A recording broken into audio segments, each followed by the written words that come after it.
Fun time to see some hoops. 7 weeks left to go in the regular season for the Grand Rapids Drive, and the fans getting ready for Ben Wallace Bobblehead Night. It is the second annual event. Joining us in studio, Ben Wallace himself.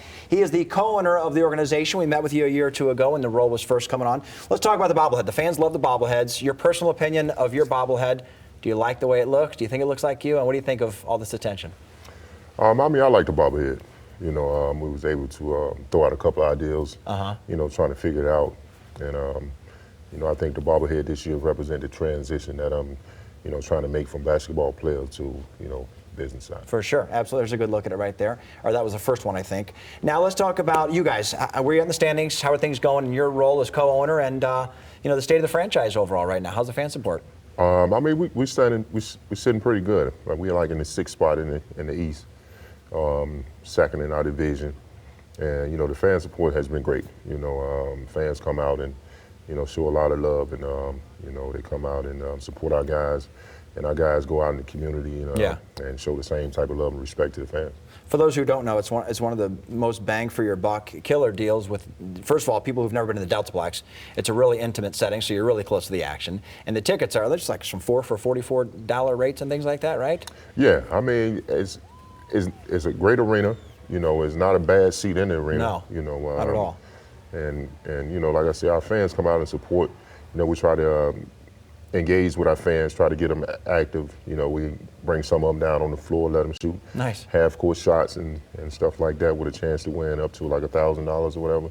And we cater towards the kids because, that's what it's all about now, it's the kids. It is all about kids love hoops as younger, and they follow it. Obviously, a lot of these guys, make it to the show. A lot of these guys come back on rehab and things like that.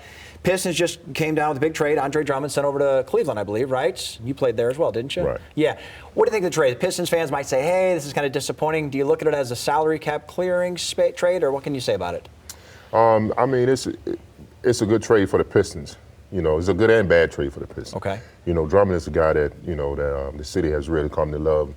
They watch him, make his way into this league and become the player that he is today. Sure. But the Pistons in a situation where they're trying to prepare for the future, and they had to probably had to clear some salary cap space. Right. And unfortunately we had to lose a guy like Drummond. But hopefully he'll find his way. Continue to improve and continue to get better in this league. And hopefully Pistons can rebound and figure it out.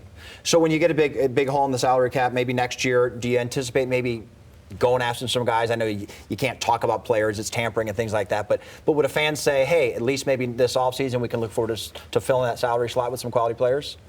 Not really sure who the Pistons is looking at right now, but with salary cap space, it definitely affords you to go out and be able to make some moves. So, we see who's going to be free agents and stuff like that at the end of the season, and then we start putting together a game plan and figure out how to attack that game plan.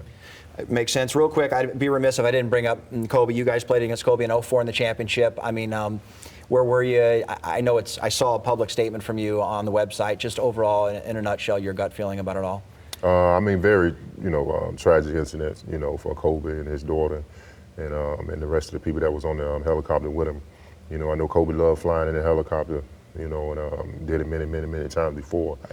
And so it was just an unfortunate incident, man, and it's tough and it's hard to, see one of your brothers, leave in such a tragic way, and also to have, one of their future stars, which was his daughter, also, leave us. We were just getting to know her, so, it would just feel like it was just too soon. But, Kobe was a guy that came in the league in '96 at age 17 and said that I want to be the greatest player to ever touch the basketball. And if he didn't become the greatest player to ever touch the basketball, he definitely put his name in the conversation. So, that tell you what type of drive that, a guy like Kobe had. Yeah, well said. Couldn't have said it better. Absolutely. Again, real quick, the Bobblehead Night is Saturday the 29th. It's not hard to forget that day because it only comes every 4 years. Saturday, February 29th. There's some great deals on tickets, and get your hands on one of those bobbleheads. Ben Wallace, always good to see you. Thanks for joining us today. Thanks for having me. Appreciate it.